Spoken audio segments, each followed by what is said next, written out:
Look at AJ. He had everybody on his dick. He's had 2 defeats and now nobody's on it. Excuse my French. Everybody loves a winner. Deontay Wilder was some sort of folk hero. Now he's just a big dosser. And, you know, everybody, you're only as good as your last fight. That's a fact. No matter how many fights you win in your life, you're only remembered for your final loss. And that's all she wrote.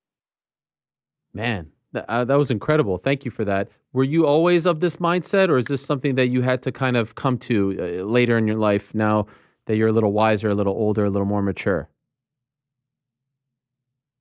I've always been this type of attitude, to be fair.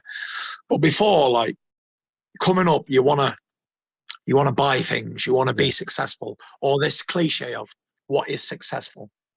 You know, the world has different things and what success is to what really success is, I think. Success is, to me, is waking up in a good mood, having a good day, surrounded by people who you want to be surrounded by. Kids, family, that sort of success. Success to me isn't measured on how much money you've got or what business ventures you're into. Success for me is being happy in your home and with your wife and your kids or your partner, whoever you've got, being happy with those people.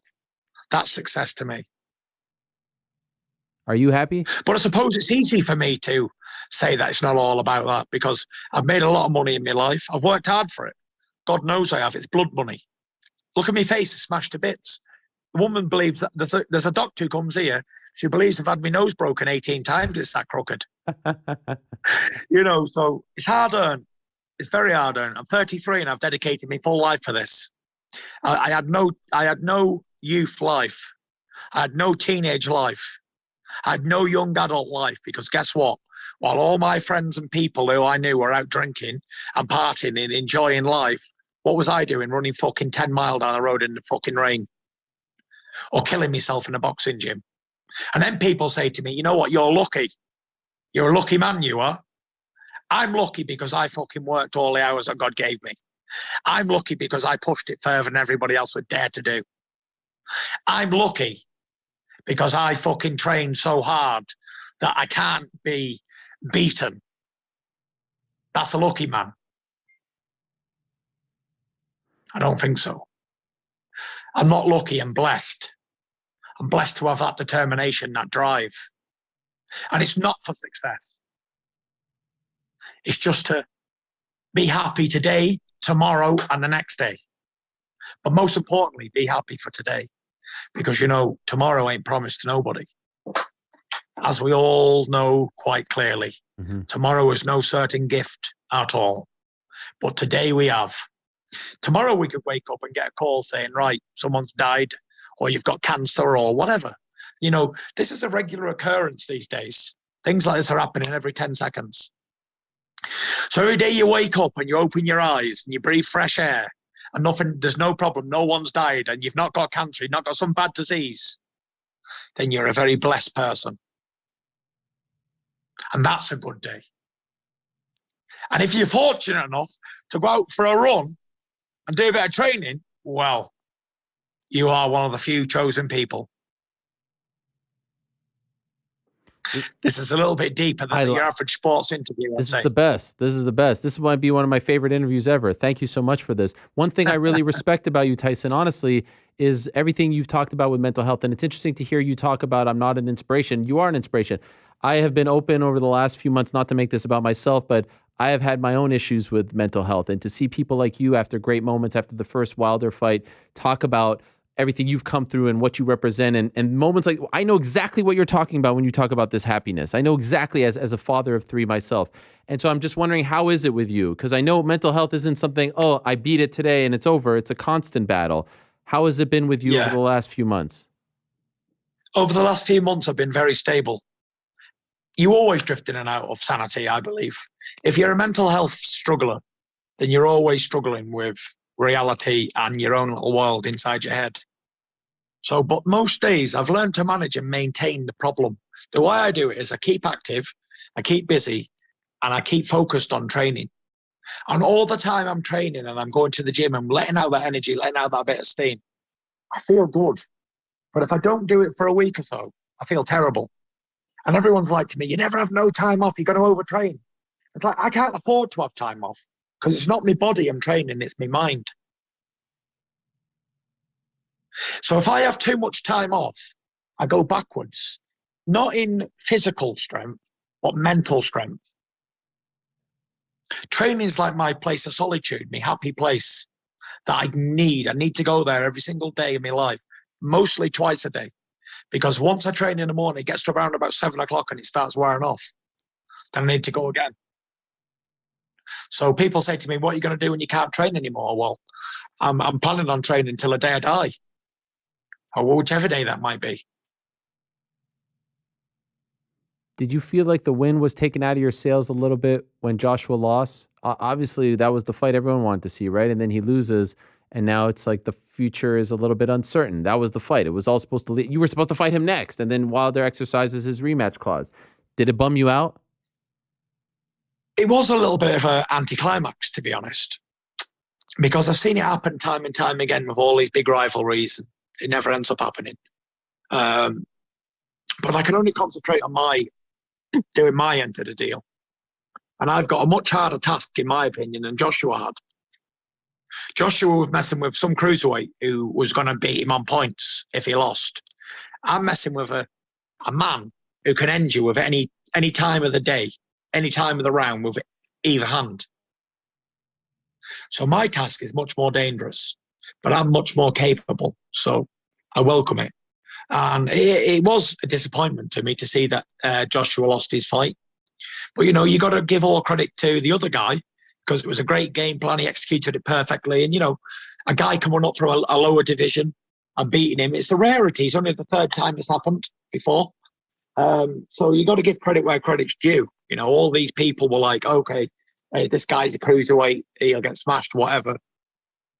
And he did what he had to do. The much bigger guy, stronger, muscular, all the things that people look for. Aesthetically, he looked better. But he managed to upset the odds, and that's his business. Congratulations. And like I said earlier in the interview, I don't get involved in other people's businesses. I'm sure they've got their own things that they've got to do and whatever they're doing in their lives at the moment. But this is what happens when you look ahead to bigger fights. Joshua was probably looking at Usyk and thinking of Tyson Fury. But I won't make that mistake. I won't look at Deontay Wilder and think of Anthony Joshua. Or even if he would have won, I wouldn't have. Because I know that every opponent is dangerous, especially at this level, because it seems to me that I could pick a bum out and he'd fight the best he's ever fought because it's his opportunity to change his life. So with Wilder, he's got a lot to prove. He's got a lot of demons of his own. He's got a lot of admittance to do and a lot of things that he's got to accept in his life before he can even move on from it. But he'll be dangerous while it lasts. That's for sure. I was actually just going to ask you about that. What is your read on Wilder, the person? Fires the coach Mark Breland, who essentially stopped the fight, doesn't speak at the press conference. All this stuff. Like your read on him. You say demons. What do you mean by that? Like, can you explain what you see when you see this guy? I don't say a lot because, we've boxed 20 rounds. How many rounds have we boxed? 19. We boxed 19 rounds and he's practically won 2 rounds out of 19. So I'm not really too bothered about him, but you got to respect everyone that gets in the ring with a pair of boxing gloves on, or any fight, whether it's MMA, kickboxing, Muay Thai, boxing, whatever.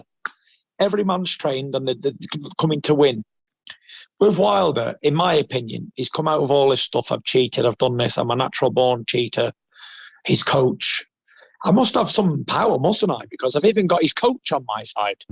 And not to mention Jay Diaz. He's on my payroll too. I'm like Tommy Shelby here. I've got them all on the payroll. He's on the payroll too, Jay Diaz, because he was in the changing room while I was getting my gloves on the whole time. So he must have helped me. And Wilder's in denial about that. But let me just put that out there as well. So you got all this stuff. Whether he believes it or not is another thing, but he has to try and sell the fight somehow. He has to try and make a reason why he can win. So he clearly couldn't do it in reasons why in a boxing fight.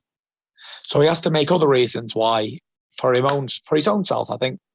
For the people around him who's saying he can do this and do that. If he went into this fight saying, you know what, I got absolutely annihilated the second time, it's probably going to happen to me again, then his mental attitude would definitely be of a loss straight away. But if he's convinced himself that there's been some skullduggery gone on, then maybe he thinks that in his own mind, he has got a better chance of something. But, you know, acceptance is a hard thing because nobody wants to accept the truth. When I was an alcoholic, I didn't want to be told I was an alcoholic. I didn't want to be told I'm a fat bastard. I was just happy being that. And when someone... So it's almost like this little game in your own head where you don't want to know the truth, even though you do know the truth.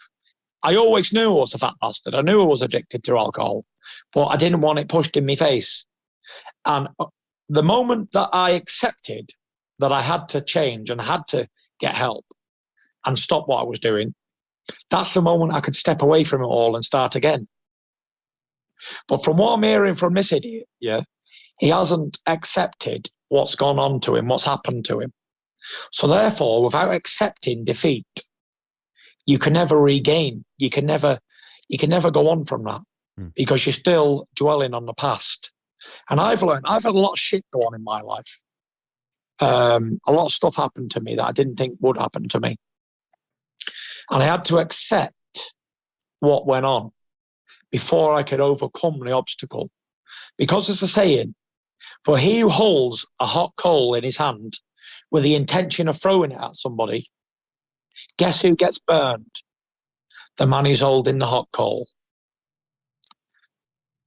And that's what it is. You've got to let go. You've got to let go of all this stuff, animosity, and whatever's happened to you in your life, you know, whatever you think you can't let go of, you can let go of it. Because I've let go before, plenty of times. And you feel so much better for letting go and moving on